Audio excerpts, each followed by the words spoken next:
Lo voy a invitar a Efesios capítulo 5, versículo del 1 al 7, en la traducción de la Reina Valera de 1960. Efesios capítulo 5, versículo del 1 al versículo 7.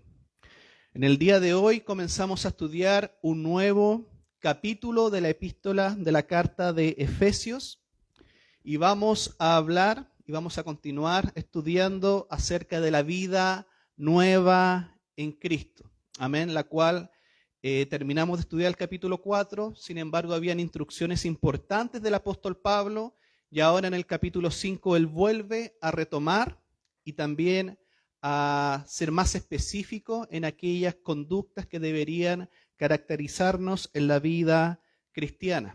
Así que en el día de hoy vamos a estudiar 3 puntos que nos enseña estos versículos. La imitación de Dios, el andar en amor, el rechazo de la inmoralidad sexual y la avaricia, y la seriedad de las consecuencias del pecado y de la ira de Dios. Amén. Así que vamos a leerlo todos juntos. Dice así: Sed pues imitadores de Dios como hijos amados, y andad en amor, como también Cristo nos amó y se entregó a sí mismo por nosotros, ofrenda y sacrificio a Dios en olor fragante. Pero fornicación y toda inmundicia o avaricia ni aun se nombre entre vosotros, como conviene a santos, ni palabras deshonestas, ni necedades, ni truhanerías que no convienen, sino antes bien acciones de gracias. Porque sabéis esto, que ningún fornicario o inmundo o avaro que es idólatra tiene herencia en el reino de Cristo y de Dios. Nadie os engañe con palabras vanas, porque por estas cosas viene la ira de Dios sobre los hijos de desobediencia. No seáis, pues, partícipes con ellos. Esos son los versículos que vamos a estudiar en el día de hoy, en comienzo del capítulo 5 de Efesios. Pero antes vamos a hacer una introducción respecto a lo que estudiamos el domingo pasado y cómo se enlaza con lo que vamos a estudiar este día domingo. El domingo pasado estudiamos los principios nuevos de la vida en Cristo que tanto usted como yo debemos manifestar en nuestra cotidianeidad, con algunos matices importantes para proseguir a una santificación completa y a una mejor santificación. El apóstol Pablo, al final del capítulo 4, nos hablaba que nosotros pasamos de mentir a decir la verdad. Pero aquí habían unos contrastes interesantes respecto a lo que era la mentira. ¿Se acuerdan? Muchas personas piensan que la mentira es solamente decir alguna falsedad de manera directa a otra persona. No obstante, nosotros profundizamos en el concepto de la mentira y también tenía que ver con hacer trampa en los exámenes, con evadir impuestos y un montón de prácticas que podrían considerarse indirectas, pero aún así son mentira. También la justificación excesiva para hacer alguna cosa o para decir algo también se considera una forma de mentir, pero de manera indirecta. Cuando las personas se justifican constantemente por situaciones en que deberían decir la verdad, eso también es evadir y de una manera indirecta mentir. También estudiábamos del enojo justo al enojo injusto. La palabra de Dios nos enseñaba de que el enojo en sí, ¿no es cierto?, no es un pecado, porque Jesucristo mismo se enfadó con los maestros de la ley que constantemente tergiversaban y ponían más peso sobre las personas. Por eso había un enojo justo y un enojo injusto, pero el enojo injusto está basado básicamente en sentimientos de venganza, en sentimientos de ira descontrolada que nos pueden llevar a tener distintas reacciones que después vamos a lamentar. Por eso el versículo dice: no se ponga el sol sobre vuestro enojo. Tenemos que resolver los enojos de la vida cotidiana, ya sean justos o injustos. Yo les decía que había un enojo justo cuando, por ejemplo, usted ve en las redes sociales tanta iglesia de la prosperidad o de falsa enseñanza. Hay un enojo santo que viene a nosotros. Pero aún así, al ser un enojo justo, tenemos que arreglarlo con Dios y decirle, te lo entregamos a ti, Señor, porque tú eres el soberano y tú en algún momento vas a actuar sobre toda la impiedad y el pecado que nosotros podemos ver en la actualidad. De robar a dar con generosidad. El robo también no es solamente asaltar a alguien, ¿no es cierto? O quitarle las pertenencias a otra persona, sino que también hay otras formas indirectas de robar a través de las licitaciones, contratos, convenios, lo cual está muy relacionado con la mentira, evadir impuestos y así sucesivamente. De palabras corrompidas a palabras edificantes. Y esa es parte de la nueva conducta en Cristo que deberíamos tener cada uno de nosotros. Chistes deshonestos, tallas en doble sentido. Yo les hablaba que había un personaje que se consideraba pastor, pero él tenía un personaje. Entonces el personaje insultaba a Dios y hacía un montón de cosas que, por supuesto, que iban en contra del nombre santo de nuestro Señor. Y la gente se excusa y se justifica, pero nada de eso va a servir ante el juicio del gran trono blanco. Y aquí, mis hermanos, a comienzo del capítulo 5 de Efesios, Pablo viene a especificar y a profundizar aún más, pero sobre todo en los pecados de índole sexual, los cuales ni deberían nombrarse en el pueblo de Dios, ni practicarse, ni tener nada que ver con todo ese tipo de cosas. Y Pablo justamente viene a ser enfático en estos versículos que acabamos de leer. Entonces, al comienzo del capítulo 5, Pablo viene nuevamente a exponer cómo debería ser el comportamiento de un verdadero cristiano, acerca de lo que deberíamos hacer, pero también acerca de lo que no deberíamos hacer, según la transformación de la gracia de Dios en nuestros corazones. Amén. Vamos a partir por el primer punto. Imitación de Dios y andar en amor. Hermano Juan, por favor, ¿podría leer el versículo?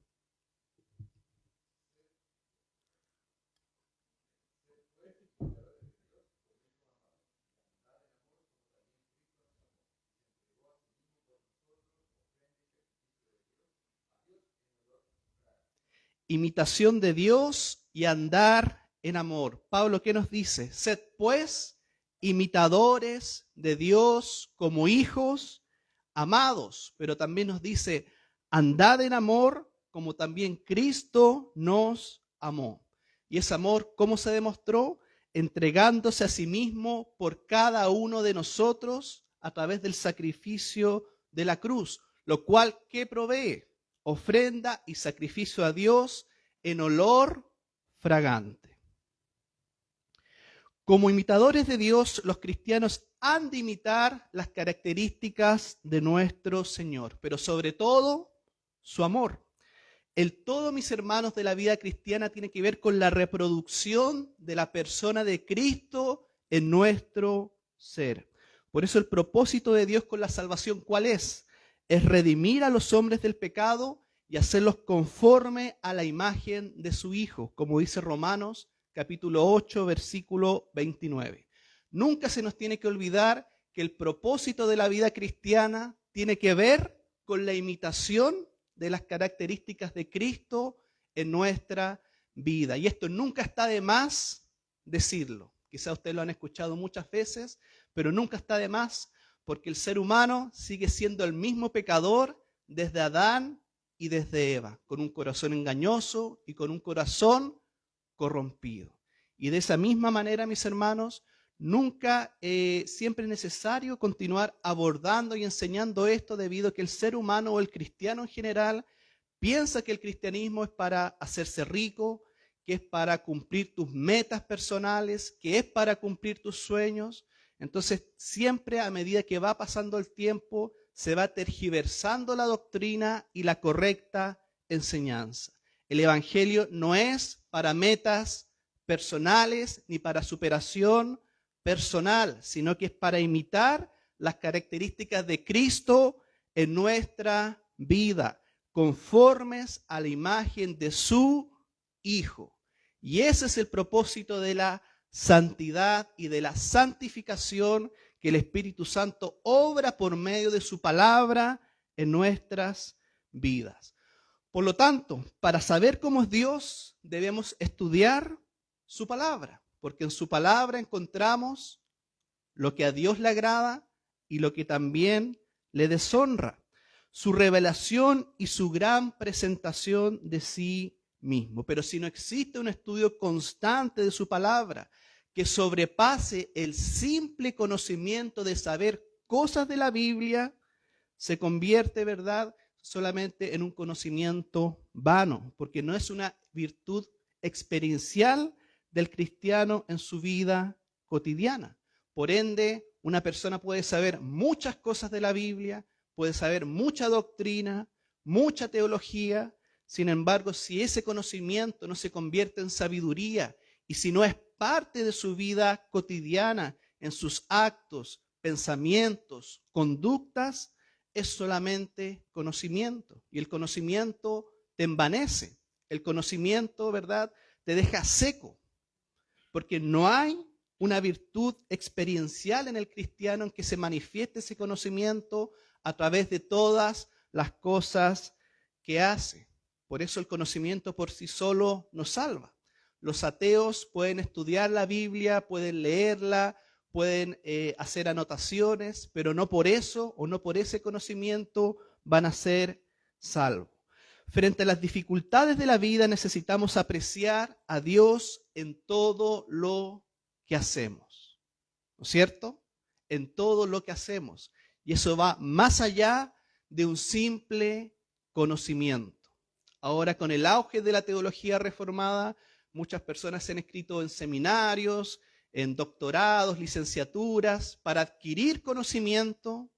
Sin embargo, el conocimiento por sí solo nos salva. Por supuesto que es necesario estudiar la palabra, pero ir más allá de adquirir un simple conocimiento. Tiene que permear mi vida completa, en lo que hago, en lo que pienso, cómo me relaciono con mi familia, cómo me relaciono con mis compañeros de trabajo, si realmente, como dice el apóstol Pablo, estoy haciendo todas las cosas para la gloria de Dios. ¿O simplemente estoy acaso manifestando un cristianismo en cuatro paredes los días domingos?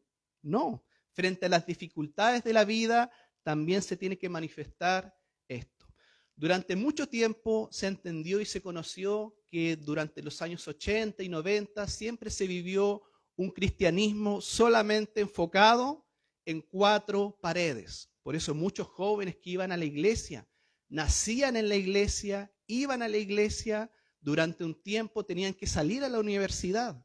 Y en la universidad se iban a encontrar con ideologías, con doctrinas. Pero muchas iglesias de esos tiempos no prepararon a sus jóvenes para desenvolverse en el ámbito cotidiano, en la universidad, con los grupos de amigos, porque los niños van creciendo. Hay que inculcarle la palabra. Por supuesto que sí, hay que inculcarle la palabra, pero va más allá, va de explicarla y que la puedan aplicar a su vida cotidiana. Por eso después muchos jóvenes, muchas personas cuando tenían que salir a dificultades en la vida o a situaciones donde tenían que poner la palabra de Dios en práctica, no sabían qué hacer, porque no les enseñaron de que el cristiano tiene que vivir para la gloria de Dios todos los días de su vida. Hay una frase que se llama coram Deo, que es una frase latina que significa delante de Dios o en la presencia de Dios. Es una frase que se asocia a la Reforma Protestante y a la teología reformada, donde se usa para describir una vida vivida en la constante conciencia de la presencia de Dios y bajo su autoridad. Por eso, mis hermanos, se los digo hoy a cada uno de ustedes. Nosotros y cada uno de nosotros vivimos coram Deo, delante de Dios y delante de la presencia de Dios. Es decir, cada uno tiene que vivir la vida cristiana en el lugar en que se encuentre, manifestando un comportamiento de acorde a lo que la palabra enseña. Nunca se les olvide eso. Vivimos delante de Dios y en la presencia de Dios misma. No existe una separación entre el cristiano que va a la iglesia o el cristiano que trabaja. Sí tengo. No existe una división, sino que el cristiano tiene que manifestarse y ser de la misma manera en cualquier lugar donde se encuentre. Porque en la iglesia cualquiera puede poner cara de cristiano, ¿no es cierto? O como se decía anteriormente, habían personas, ¿no es cierto?, que iban a la iglesia con el terno, con la Biblia debajo del brazo, que muchas veces era como un disfraz para los días domingos, en la tarde sobre todo, ¿verdad? Pero después de lunes a sábado, en su taller, en su trabajo, en la oficina, eran personas totalmente distintas. Por eso, mis hermanos, nosotros vivimos coram Deo, delante de Dios y en la presencia de Dios todos los días. Debido a que nuestro Padre Celestial es santo, nosotros también hemos de ser santos. Porque Él es benigno, debemos ser benignos. Porque Dios es perdonador, nosotros debemos ser perdonadores. Por cuanto Dios en Cristo se humilló a sí mismo, nosotros también debemos humillarnos. Puesto que Dios es amor, nosotros como sus hijos amados también debemos andar en amor. Se da cuenta que todos los atributos de Dios, las características de Dios, nosotros también las tenemos que manifestar en nuestra vida cotidiana. Sin embargo, esta capacidad, mis hermanos, no es natural, sino que es sobrenatural. Por lo tanto, requiere una naturaleza nueva y el poder continuo del Espíritu Santo que fluye por medio de nosotros por la obediencia a la palabra de Dios. Si una persona quisiera cumplir con los mandamientos de Dios, ser obediente a los mandamientos de Dios, perseverar en el camino del Evangelio, sin el poder del Espíritu Santo, tarde o temprano se cansará. ¿No es cierto? Tarde o temprano se cansará, porque la vida cristiana no tiene que ver con fuerza solamente humana. Por supuesto tenemos que esforzarnos, pero es el poder del Espíritu Santo que nos nutre espiritualmente para obedecer a nuestro Señor, en base a la gracia transformadora del Espíritu Santo que actúa en nuestros corazones. Por eso les digo, si solamente lo hace con fuerza humana, con fuerza natural, tarde o temprano se va a cansar. O solamente lo hace con emociones, por una emoción o porque escuchó algo, y lo hace solamente porque lo hizo emocionado. Las personas que nacen emocionadas mueren emocionadas, porque la emoción en algún momento se va a terminar. Y cuando la emoción se termina, ¿qué es lo que queda? Para muchos vuelven atrás, o como dice la palabra, toman el arado, miran para atrás y vuelven para atrás. La emoción no es eterna. Por eso la fe tiene que depurarse, tiene que purificarse, ¿verdad? La fe tiene que purificarse. Entonces, por eso vienen las dificultades y los problemas de la vida. La profundidad del amor de Dios se demuestra por lo mucho que Dios nos ha perdonado. ¿Usted se ha puesto a pensar cuánto Dios lo ha perdonado?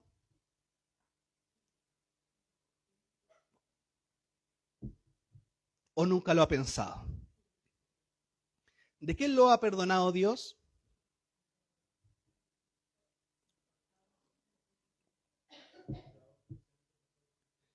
La profundidad del amor de Dios se demuestra por lo mucho que Él nos ha perdonado. Y es necesario hacer ese ejercicio de reflexionar, de pensar cuál ha sido el alcance del perdón de Dios. Porque así realmente valoraremos su gracia salvífica en nosotros.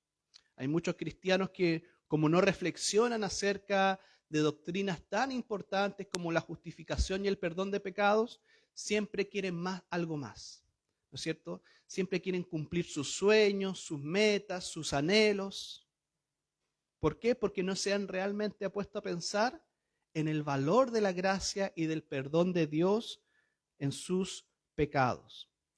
Pedro dice en 1 de Pedro capítulo 4 versículo 8, y ante todo tened entre vosotros ferviente amor, porque el amor cubrirá multitud de pecados.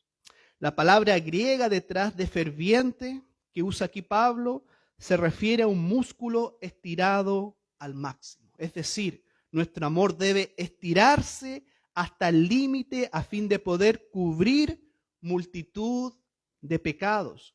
Cuanto mayor es nuestro amor, mayor será la multitud de pecados que cubrirá mediante el perdón. Qué bonito, ¿no es cierto? Que así se tiene que estirar justamente el perdón que nosotros hacemos y realizamos con otra persona, que le entregamos, que se tiene que estirar a tal punto de que pueda cubrir los pecados que cometen en tu contra. Por eso dice Pedro, tener entre vosotros, entre los cristianos, ferviente amor, porque ese mismo amor se estirará tanto que cubrirá multitud de pecados. Ahora, aparte, mis hermanos, del perdón, de ser imitadores de Cristo, de amar y de perdonar, nunca tenemos que dejar un aspecto importante, ¿no es cierto?, del amor. Que aparte del perdón, el amor también se manifiesta a través de la corrección. Podemos corregir en amor y gracia los pecados para la edificación y el crecimiento de un hermano en Cristo. El amor no es solamente perdón. El amor también es corrección. Véalo a través de las personas que son padres. Los padres perdonan a sus hijos por diversas situaciones que se dan en la vida cotidiana. Pero no es solamente el perdón lo que el padre le ofrece a su hijo, sino que también le ofrece una corrección para que no vuelva a caer en lo mismo. Hebreos capítulo 12, versículo 6 dice, pues el Señor disciplina a los que ama y castiga a todo el que recibe como hijo. Qué fuerte, ¿no es cierto?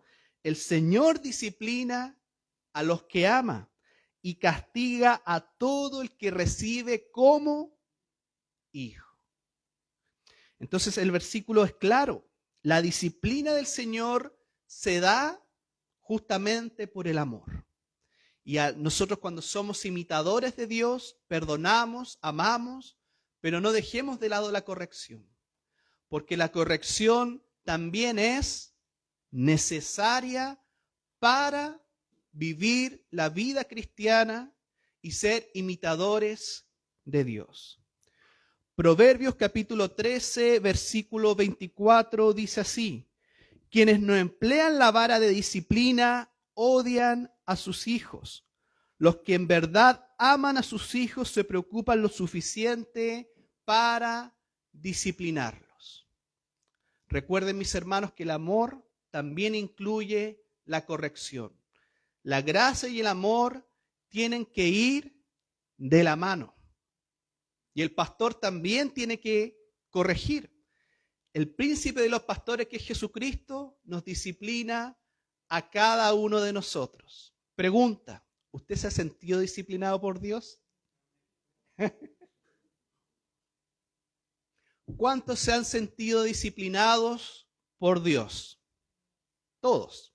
No hay ningún hijo que no se sienta disciplinado por Dios. Pero la pregunta clave es, ¿por qué Dios nos disciplina? Porque nos ama.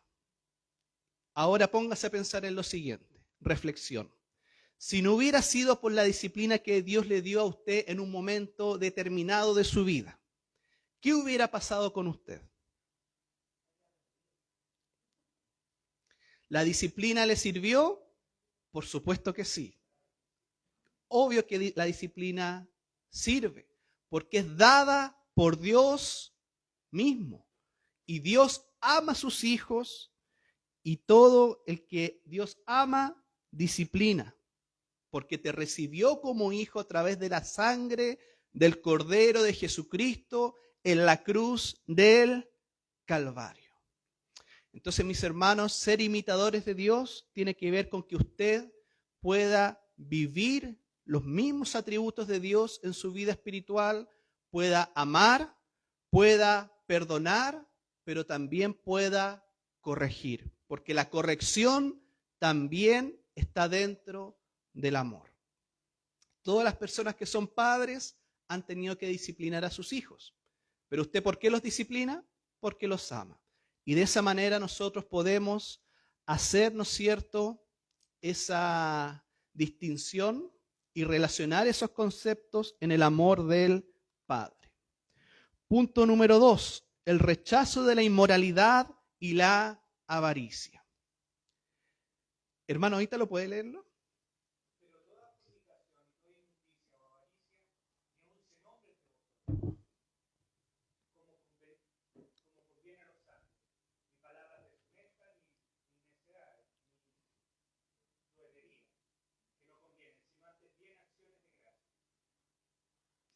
Pero fornicación y toda inmundicia o avaricia, ni aun se nombre, ¿entre quiénes?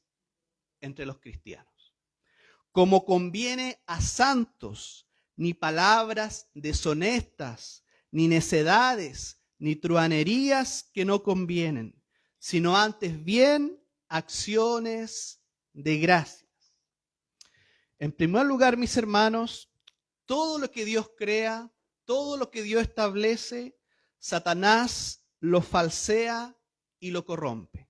Porque Satanás no tiene poder de crear absolutamente nada, sino que solamente corromper lo que ya ha sido creado. Ese es el primer concepto que usted nunca se les tiene que olvidar. Porque si usted maneja eso, después va a entender lo siguiente. El amor del mundo es un amor lujurioso, codicioso e indulgente consigo mismo.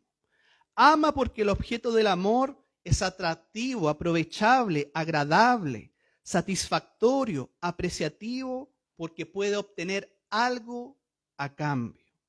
Por eso no debería sorprender que la búsqueda desorientada de esa clase de amor conduzca a una forma inevitable de fornicación y de toda inmundicia sexual, porque esa clase de amor es un amor egoísta, destructivo y es una falsificación engañosa del amor de Dios. Porque el amor de Dios, en contraste, es piadoso, es perdonador y no es egoísta, sino que busca servir a los demás. Por eso ese concepto es tan importante de que Satanás corrompe todo lo creado. Dios creó el amor, ¿no es cierto? Creó el amor de manera perfecta. Pero ¿qué es lo que viene a hacer Satanás? A corromperlo. ¿Y cómo lo pervierte? ¿Cómo lo corrompe? Incluye la lujuria, ¿no es cierto? Incluye el aprovecho, incluye justamente obtener algo a cambio, sino que no es un amor sincero, es un amor corrompido, adulterado. La fornicación, mis hermanos, se refiere a todo pecado sexual. Y todo pecado sexual es contra Dios y contra un amor que es verdadero y que es un amor piadoso. ¿Se da cuenta? Entonces Satanás todo lo que hace es corromper y adulterar lo que Dios ya está establecido. En Hechos capítulo 24, versículo del 24 al versículo 25, dice lo siguiente. Al disertar Pablo acerca de la justicia, del dominio propio y del juicio venidero, Félix se espantó y dijo, ahora vete, pero cuando tenga oportunidad te llamaré. ¿Qué es lo que sucedió en este versículo? Félix había robado a Drusila de su esposo anterior, por ende estaba viviendo una relación adúltera. El autocontrol sexual del que el Pablo estaba exponiendo en los versículos se relacionaba justamente con la pasión lujuriosa de Félix. Por eso el mensaje era claro. Era que estaba viviendo contrario a la rectitud de Dios al rehusar la disciplina de su deseo sexual. Y por eso fue sometido al juicio de Dios. Por eso Pablo dice en el versículo, acerca de la justicia, de la rectitud moral. De eso estaba enseñando el apóstol Pablo, del dominio propio y del juicio venidero que traía ese tipo de pecado. Pero ¿qué pasó con este hombre? Se espantó. Pregunta, ¿por qué se espantó? Le llegó, hablando en chileno, la conciencia lo acusó, porque él estaba en una relación adúltera. Había robado la esposa de otro hombre. La fornicación, mis hermanos, es un pecado sexual. Y la inmundicia que habla Pablo en este versículo tiene que ver con pensamientos impuros. Son formas de avaricia en el área del pecado sexual. Es un pecado que finalmente es la idolatría, porque la persona está idolatrando, está adulterando, está falsificando algo que no es puro. Son manifestaciones de codicia sexual y expresiones de amor adulterado. Por eso, a causa de la fuerte naturaleza sexual de los seres humanos, los pecados sexuales son poderosos y pueden pervertir de manera inimaginable al ser humano. Yo creo que usted en más de una ocasión ha conocido el efecto de este tipo de pecado, cómo denigra a la persona, no solamente espiritualmente ni por dentro, sino que exteriormente. Si se les da rienda suelta a este tipo de pecados, los pecados sexuales pueden conducir a la insensibilidad completa frente a los sentimientos y el bienestar de los demás. ¿Por qué? Porque solamente busca aprovecharse del otro. Solamente busca algo a cambio del otro. Y ese es el problema, y son tan peligrosos los pecados sexuales. A una brutalidad horrorosa y con frecuencia al homicidio, como dan testimonio de ello las noticias de todos los días. ¿Ha escuchado el concepto crímenes de pasión? Siempre pasan, siempre las noticias están pendientes de todo ese tipo de cosas. Los pecados sexuales, mis hermanos, son peligrosos y hay que atajarlos cuanto antes. Hay que darle la intervención divina necesaria, que es el arrepentimiento. ¿Por qué? Porque conducen en una espiral descendente de pecado y de oscuridad que se va anidando en el ser humano. El versículo también nos habla de palabras deshonestas o sucias que tienen que ver con la obscenidad en general, chistes en doble sentido, denigrante, indecentes. Por eso Pablo usa la palabra necedades, truhanerías. ¿Qué es lo que pasa hoy en día en los trabajos por lo general? ¿Qué tipo de chiste hacen? De doble sentido, indecentes, inmorales. Y las personas que hacen se ríen de eso. A la luz de una enseñanza tan clara de la palabra de Dios, resulta extraño que tantos cristianos no solo discuten de estas cosas, sino que se ríen y hacen chistes de forma impune acerca de casi toda forma de intimidad, corrupción o perversión sexual. Resulta insólito ver a cristianos o personas que se digan cristianas que estén relacionadas con este tipo de pecados. Reírse acerca de eso o hacer chiste acerca de eso. No es solamente practicar estos pecados, sino que dar, ¿no es cierto?, imaginación para decir todo chiste o comentario indecente. Por eso, mis hermanos, tenemos que cuidarnos, tenemos que buscar la santidad, tenemos que anticiparnos al peligro. La palabra de Dios dice que tenemos que discernir los tiempos, tenemos que ser cristianos que no vivan, ¿verdad?, como se dice coloquialmente, en una nube, o que vivan como si nada pasara a su alrededor. Tenemos que estar atentos, discernir las cosas que están pasando, las cosas que se están hablando, para no caer en todo este tipo de situaciones inmorales a través de chistes o doble sentido. La norma de Dios sigue siendo clara. No debe haber palabras deshonestas, ni necedades, ni truhanerías que no convienen.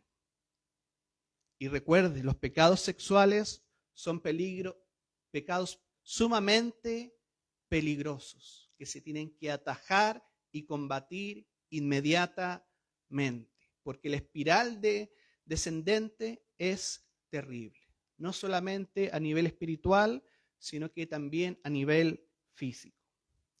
En lugar de involucrarse en la inmoralidad y en el lenguaje sucio, el cristiano, la boca del creyente, debería dedicarse a dar acciones de gracias, como dice el apóstol Pablo en el versículo, que no tengan nada que ver con ese tipo de cosas. Y Pablo da la solución. No solamente expone el peligro y el problema. Pablo da la solución. Mejor, en vez de hablar esas cosas, ustedes den acciones de gracia. El agradecimiento es una expresión de renuncia al egoísmo, porque todos estos pecados son pecados egoístas, idólatras. Pero Pablo dice, aléjense de eso, de la idolatría sexual y de todo ese tipo de cosas. Porque la persona egoísta y no amorosa no da gracias porque piensa que merece todo. La persona amorosa y no egoísta, por otra parte, enfoca su vida y su interés en las necesidades de otros. No busca el provecho para sí mismo, ni tampoco ve a una persona como un objeto sexual, sino que la respeta.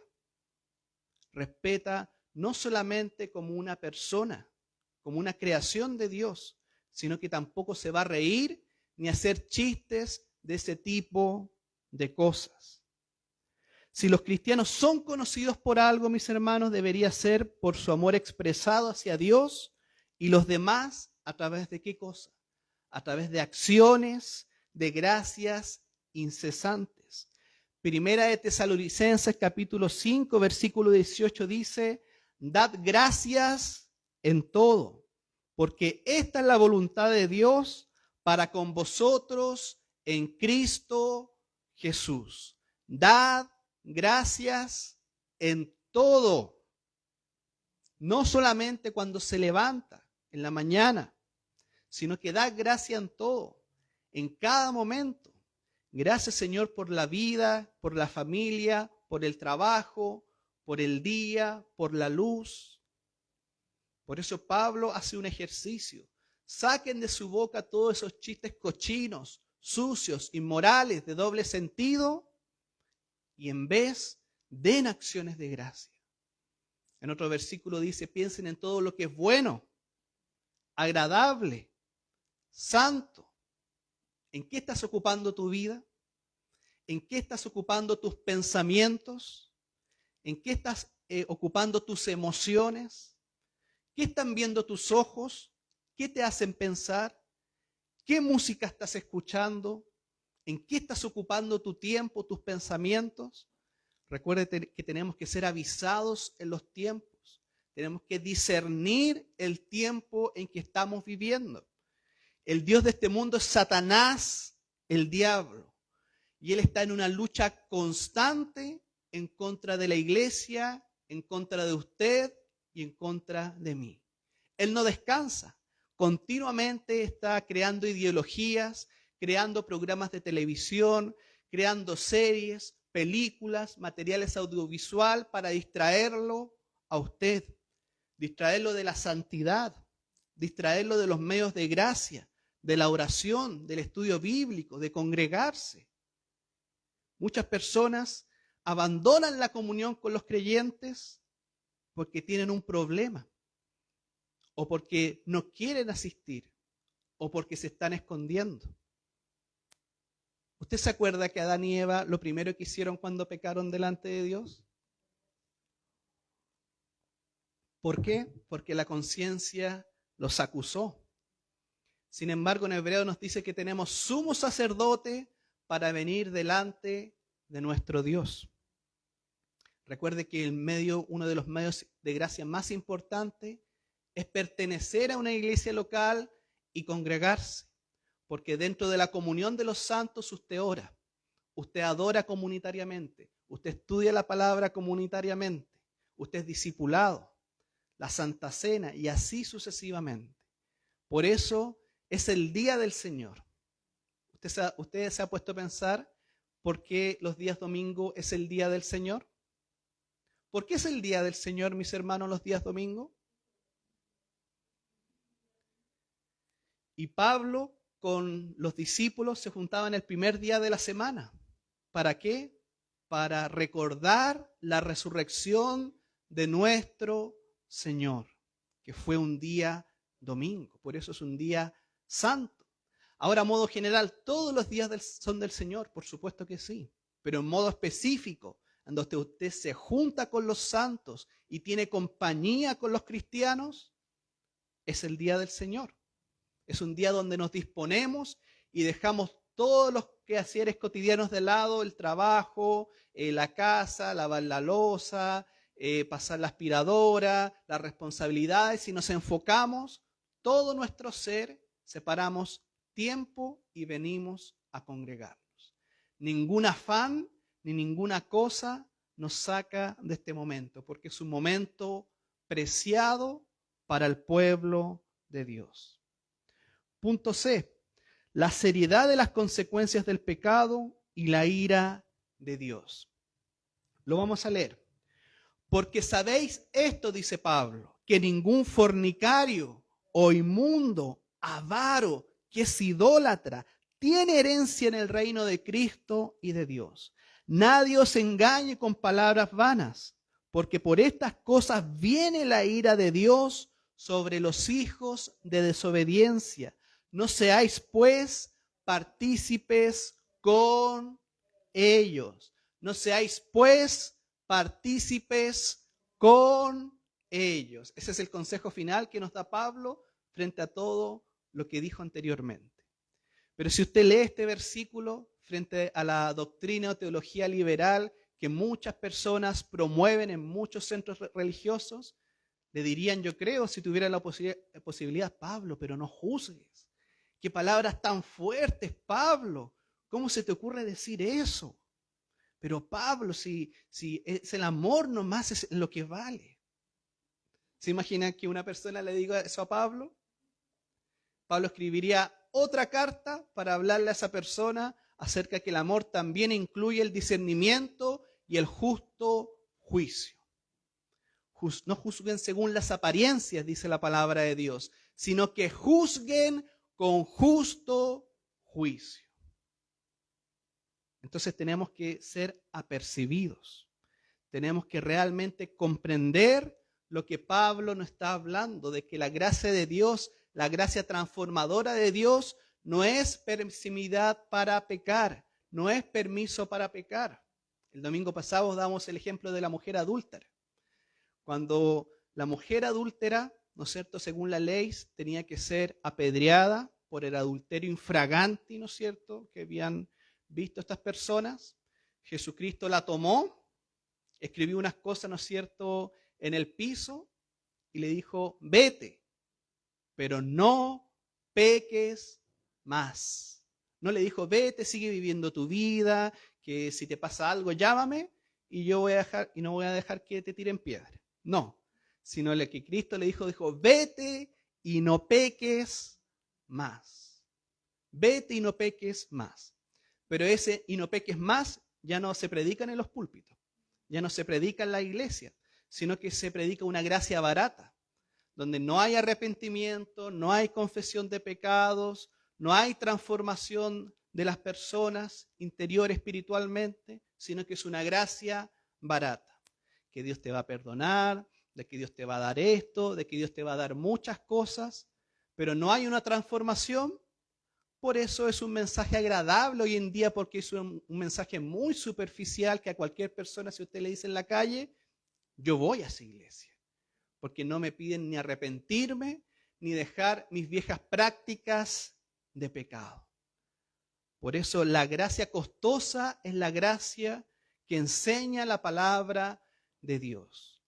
Jesucristo, cuando vino a la tierra, se acercó a predicarle a prostitutas, ladrones, asesinos. No porque aceptara lo que ellos hacían, sino que el cambio interior viene del interior hacia el exterior. Se acercaba a ellos que, por supuesto, para que dejaran de hacer todo lo que ellos estaban haciendo, su corazón tenía que ser transformado, tenía que ser cambiado, una transformación en la vida de estos hombres y mujeres. Pero hoy en día el mensaje que muchos púlpitos nos enseña es el arrepentimiento de pecados y la transformación de la gracia de Dios. Recuerde que nosotros somos la sal del mundo. Somos la sal, somos lo que pone el sabor. Somos los que realmente son embajadores de Cristo y promueven un mensaje salvífico. Y el efecto de la gracia que se produce en la vida de hombres y mujeres que se arrepienten genuinamente de sus pecados. Por eso el arrepentimiento siempre será una palabra, un mensaje que debe predicarse. Porque desde Adán y Eva, el corazón del hombre sigue siendo el mismo. Un corazón pecador, un corazón corrompido y un corazón engañoso. Y si en muchos lugares hoy en día no predican el arrepentimiento, mis hermanos, ¿será que acaso el corazón del hombre cambió? ¿Se hizo más bueno con el tiempo? No, es el mismo corazón pecador y engañoso desde el primer ser humano que pisó la tierra. Entonces en estos versículos Pablo nos dice, ningún fornicario o inmundo, avaro, idólatra, tiene herencia en el reino de Cristo y de Dios. Pero también Pablo nos dice, no sean engañados por palabras vanas. Dios, mis hermanos, no tolera el pecado y el amor pervertido conduce al castigo. El pecado no tiene lugar alguno en su reino, ni en su familia, ni menos en la vida de un hijo de Dios. La avaricia, mis hermanos, es una forma de idolatría.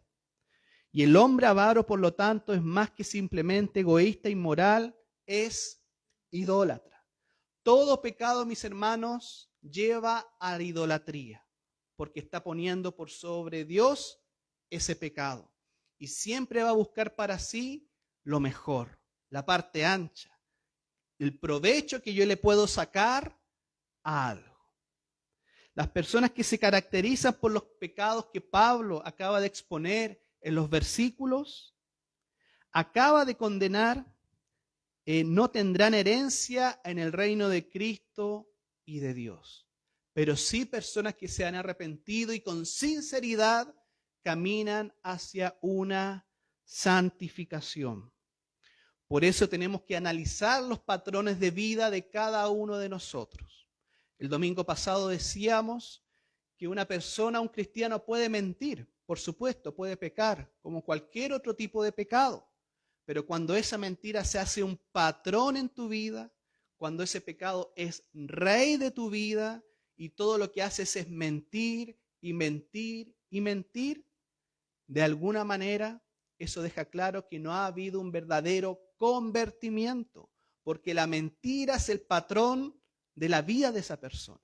Y todo lo que hace es mentir. ¿Y quién es el padre de la mentira?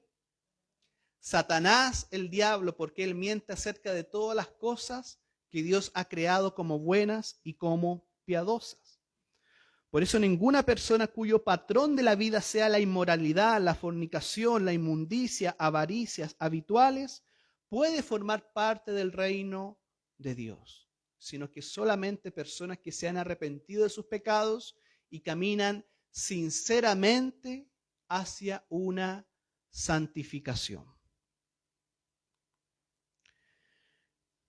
Y es claro, mis hermanos, decir lo siguiente: es peligrosamente engañoso que los cristianos traten de dar seguridad de salvación a una persona que no tenga fundamentos bíblicos para tener tal seguridad. Sabemos que la salvación no se pierde. Sí, es una doctrina, la seguridad de la salvación. Lo comprendemos y lo creemos. Pero a la vez es peligroso y engañoso decirle a una persona donde vemos patrones de vida que no han sido cambiados, que esa persona es salva. Por eso la Biblia nos enseña a juzgar correctamente y a discernir el versículo. Por sus frutos serán conocidos. ¿Qué fruto está dando una persona? Y eso no es solamente para los pastores que tienen que discernir al rebaño que tienen o a las personas que asisten a su iglesia, sino que usted también tiene que discernir y juzgar con justo juicio. ¿Qué fruto se está dando una persona? ¿Cuál es el patrón de vida de esa persona? Si esa persona no ha cambiado patrones de vida que son establecidos y no han sido cambiados, no podemos darle seguridad de salvación a tal hombre o a tal mujer. No hay fundamento bíblico. Tiene que haber un cambio. Es muy distinto a una persona que camina, le cuesta, pero camina. Le cuesta, pero camina y se esfuerza y persevera. Y hay cambios evidenciables porque hay frutos que usted puede apreciar en la conducta de esa persona. Hay frutos que se ven. Por supuesto, nadie es perfecto, pero sí hay una sinceridad de caminar cada vez más a la santificación. Por eso es peligroso, engañoso que los cristianos traten de dar seguridad de salvación a una persona que no tenga fundamentos bíblicos para tener tal seguridad. En su primera carta a la iglesia de Corintio, Pablo da una lista todavía más detallada de pecados cuya práctica habitual demuestra que una persona no es salva y no tiene defensa ante Dios. Primera de Corintios capítulo 6, versículo del 9 al versículo 10. Dice lo siguiente: ¿no se dan cuenta de que los que hacen lo malo no heredarán el reino de Dios? No se engañen a sí mismos. Los que se entregan al pecado sexual o rinden culto a ídolos o cometen adulterio o son prostitutos o practican la homosexualidad o son ladrones o avaros o borrachos o insultan o estafan a la gente, ninguno de esos heredará el reino de Dios. Ninguno de esos heredará el reino de Dios. En la Nueva Traducción Viviente queda clarito, ¿no es cierto? Prostitutos, homosexualidad, pecado sexual, borracheras, ávaros, ladrones, queda clarito en esta traducción. Por eso, mis hermanos, tenemos que ser conscientes y examinarnos continuamente en cómo estamos caminando nuestro caminar cristiano. ¿Hay cambios en nuestros patrones de vida? ¿Están habiendo cambios? ¿Estamos caminando con sinceridad o nos estamos engañando a nosotros mismos con una falsa apariencia de religiosidad, con una falsa apariencia de cristiano? Y tenemos que examinarnos continuamente. La gente tratará de negar esto, nos dice Pablo, y nos advierte: ningún fornicario entrará a los reinos de los cielos, ningún borracho, avaro, nada de eso. Pero mis hermanos, aquí viene la advertencia. Pablo dice que la gente tratará de negar esto, y él nos advierte que no debemos prestar atención. Nadie, dice el versículo, os engañe con palabras vanas, vana sabiduría. No te preocupes si es una nomás, si son dos nomás, si son tres nomás. Dale nomás si la vida es una sola. Eso es lo típico. ¿Se ha dado cuenta? La vida es una sola y después no hay más. Pero después de esta vida hay una condenación eterna, el lago de azufre, el infierno, que arde en la conciencia, en el ser de hombres y mujeres que van a estar por la eternidad sufriendo en el lago de azufre y de fuego, en el infierno mismo. Y nadie los podrá sacar de ahí una vez que partan de este mundo. Nadie. Por eso es ahora, mis hermanos, donde la palabra de Dios se hace importante para reflexionar y examinarnos a nosotros mismos. Y Pablo nos advierte, te van a querer engañar, te van a querer hacer pensar que ese tipo de pecados no es tan grave. Tú dale nomás, con todo, porque eres joven o porque tienes, ¿no es cierto?, las riquezas o el dinero para hacerlo. Tú dale nomás. Las palabras vanas están llenas de error y carentes de verdad. Por eso tienen poder para engañar. Porque el Dios de este mundo, Satanás, engaña mediante ideologías, estratagemas de hombres. Usted póngase a pensar todas las ideologías que han salido hoy en día. ¿A quién se le iba a ocurrir tales cosas para engañar y pervertir a niños, adolescentes y aún a adultos? Solamente a Satanás, que pervierte la verdad y trata de engañar y llevarse a la mayor gente posible al infierno. Las personas que practican tales cosas no son blancos, son blancos de las armas del juicio de Dios. El juicio de Dios algún día vendrá. Y muchas personas le hubiera gustado estar en el lugar donde usted está, escuchando esta verdad para arrepentirse, para dejar sus malos caminos y volcarse a la verdad. Mucha gente le hubiera gustado estar en una iglesia donde le enseñaran la doctrina, el arrepentimiento, lo que es el pecado, lo que es el reino de Dios. Y cada uno de nosotros somos privilegiados en estar en un lugar así, donde se nos enseñe, donde Cristo es nuestro pastor, la palabra está servida, la palabra está lista, los pastos de las ovejas están listas y los que escuchan su voz, sus ovejas, vienen a Él y lo obedecen. Tenemos que estar apercibidos de esta verdad bíblica. La ira de Dios, Romanos capítulo 2, versículo 5, dice lo siguiente: pero eres terco y te niegas a arrepentirte y abandonar tu pecado.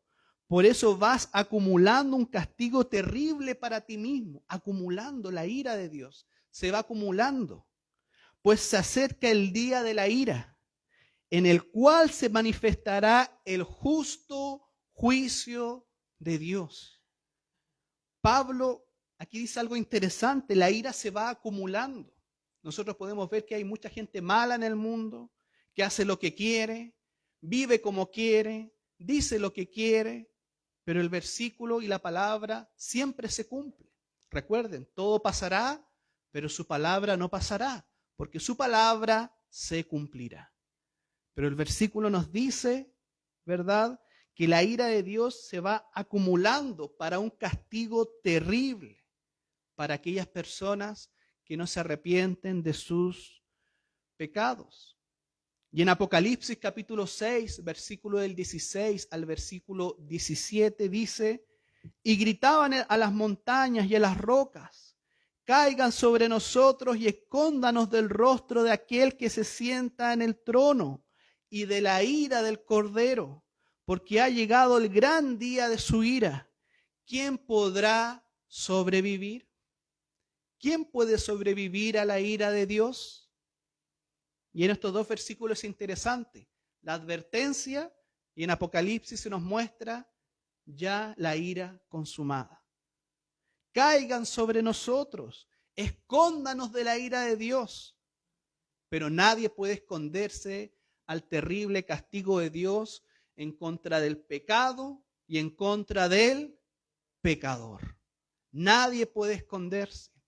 La otra vez veíamos en California, en Estados Unidos, las noticias, como multimillonarios hacían unos búnkers debajo de sus casas, porque se iba a acabar el mundo, entonces ellos iban a estar salvos. No, nadie puede escapar de la ira de Dios, del juicio de Dios. Y como decía un famoso predicador, hay dos cosas en la vida que siempre se van a cumplir y nunca te puedes esconder o escapar: de los impuestos y del juicio de Dios.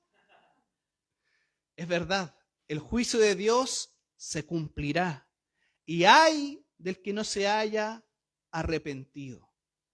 Este mensaje, mis hermanos, tiene que volver a los púlpitos. No importa la denominación, no importa el nombre de la iglesia, pero es un mensaje que tiene que volver. Si usted va por un dolor al doctor y el doctor le encuentra cáncer y el doctor le dice a usted: no te preocupes, te duele la cabeza. ¿Se ha dado cuenta que le dan paracetamol para todo? No, sino que es una persona que está teniendo una enfermedad grave. ¿Usted qué va a preferir? Que le diga la verdad o que le diga era un dolor de cabeza. Son cosas tuyas nomás. Es estrés, es lo típico, ¿no es cierto? Es estrés, estás ansioso. Así que ándate a la casa, tómate un paracetamol y duerme un rato. No, usted va a querer que le diga la verdad. Y esa es la verdad de la condición humana, que tiene que arrepentirse de sus pecados. La actitud de Dios hacia el amor pervertido y hacia las impurezas sexuales, mis hermanos, es igual en toda época de la vida humana. Puede verse también con claridad en Números capítulo 25, versículo del 1 al versículo 9. En aquella ocasión, cuando los israelitas tuvieron relaciones sexuales con mujeres moabitas, Dios los juzgó con la muerte de 24,000 hombres. Es decir, la actitud de Dios hacia el pecado sexual no ha cambiado. Y el amor pervertido, mis hermanos, atrae la ira de Dios. La atrae. Y en la advertencia final, Pablo nos dice: no seáis pues partícipes con ellos. No se asocien con el mundo y su perversión. Les dice: no se unan a ellos en la maldad. En lugar de eso, únanse y sean socios con Cristo en la justicia y rectitud misma de nuestro Señor Jesús. Recuerden el versículo 1. No imiten al mundo, sino más bien sean imitadores de Dios como hijos amados. Ahora la pregunta que tenemos que hacernos: ¿a quién estamos imitando? ¿O a quién estamos siguiendo? ¿A nuestro pecaminoso corazón? ¿A nuestros pensamientos? ¿A nuestros sueños? ¿O estamos siendo uno con Cristo a través de su palabra? Recuerden que el conocimiento tiene que exceder que sea solamente conocimiento y tiene que volverse parte de su vida cotidiana. Todo lo que haga tiene que agradar a Dios. Ya sean beban o coman, háganlo todo para la gloria de Dios. Anticípese al peligro. Sea una persona avisada al peligro. No se exponga al pecado. Quizás hay amistades que va a tener que cortar, que le inducen a ese tipo de cosas. Lugares donde usted iba, que ya no tiene que visitar, porque ¿a qué lo inducen? Al pecado. Y el cristiano, ¿qué es lo que quiere hacer? Agradar a su Padre, ser santo, buscar la santidad, buscar agradar a Dios. Por eso, mis hermanos, esta palabra que nos trae nuestro Señor en Efesios capítulo 1, versículo 7, nos dice: anden en amor, anden en perdón, anden en corrección, pero no anden en pecado. Dejen la fornicación, el adulterio, los pensamientos de lascivia, la avaricia, las palabras deshonestas, las palabras corruptas, déjenla de lado. Anden en amor, y y en el mismo amor con el cual Cristo se entregó por nosotros. Y recuerden que el amor no exime la corrección, sino que es parte del amor. Es necesaria la corrección, es necesaria la disciplina que Dios hace con nosotros, que nos entrega esa disciplina. Malas decisiones, consecuencias de pecado. Piense antes de tomar una decisión de un trabajo, de un lugar para ir, de una persona a cual visitar. Piense, analice, ore, lea la palabra, sea estudiado, porque todos seremos tentados. Pero la tentación se responde fielmente con la palabra de Dios. ¿Cómo respondió Cristo a las tentaciones de Satanás en el desierto? Con la palabra. Escrito está. Con la palabra, y hay que conocerla. Tiene que volverse sabiduría en nuestra vida. Jesucristo a la tentación la derrotó con la palabra. Pero lamentablemente hay muchos cristianos que no conocen la palabra. Solamente se emocionaron un tiempo, pero la emoción termina. ¿Y qué es lo que va a quedar después? Tenemos que analizar y examinarnos cómo andamos en la vida cotidiana, día a día. No solamente el día domingo, desde las 11 o 10:30 hasta las 1 de la tarde. ¿Qué pasa el domingo en la tarde? ¿Qué pasa el lunes? ¿Qué pasa el martes, el miércoles? ¿Qué estamos hablando? ¿Qué estamos conversando? ¿Qué estamos pensando? Recuerde que Dios debe ser la prioridad primera en nuestra vida. En Mateo dice: buscad primeramente el reino de Dios y su rectitud moral y su justicia, y todas las demás cosas vendrán por añadidura, te serán añadidas. Incluso antes de que tú le pidas algo a Dios, Dios te lo da. A mí me ha pasado muchas veces. Antes de pedirle a Dios algo, Dios ya me lo concedió. ¿Por qué? Porque tenemos que consagrarnos a Dios en primer lugar, buscar a Dios y su justicia en primer lugar, y todas las cosas que Dios lo conoce todo, es omnisciente. Nosotros ya estudiamos los atributos de Dios, tuvimos no sé cuántas clases estudiándolo, ¿verdad? Dios lo sabe todo, Dios conoce tus necesidades y las provee en el momento necesario, bajo su tiempo y bajo su voluntad. Pero usted, mis hermanos, tiene una responsabilidad de perseverar. Como hablábamos domingos anteriores, la soberanía de Dios y la responsabilidad del hombre son doctrinas que tenemos que comprender correctamente. Dios ha decretado y ha declarado que nosotros perseveremos, pero Dios usa medios para perseverar. Y parte de eso es la perseverancia y el esfuerzo humano. Pero Dios ya lo ha decretado anteriormente. No exime la responsabilidad de que usted también haga lo que tiene que hacer. Amén, mis hermanos. Nos vamos a poner de pie para orar, para posteriormente continuar adorando a nuestro Señor.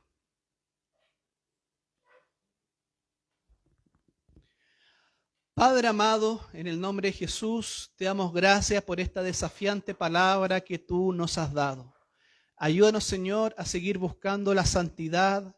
Ayúdanos, Señor, a ser hijos obedientes a ti, a ser hijos que te agraden en todo, Señor. Queremos caminar hacia la santidad, pero necesitamos tu palabra que nos muestra, que nos enseña, que nos habla lo que tú quieres de nosotros. Ayúdanos, Padre amado, porque tú eres bueno, tú eres santo. Tú nos has dado tu palabra, los pastos están listos para nosotros comer y aprender lo que tú nos has dejado. Ayúdanos, Señor, a andar en amor y no a andar en pecado. Queremos ser cristianos que realmente puedan manifestar las virtudes de aquel que nos llamó de las tinieblas a la luz. Y no solamente ser cristianos emocionados, porque la emoción no dura para siempre. Es la fe, son convicciones las que nos mantienen en el camino y que nos mantienen perseverando. Ayúdanos, Señor, a ser hijos obedientes y que esta palabra pueda ser meditada y reflexionada por cada uno de nosotros para continuar adelante, para seguir caminando. Te lo pedimos, Señor, en el nombre de Jesucristo. Amén y amén.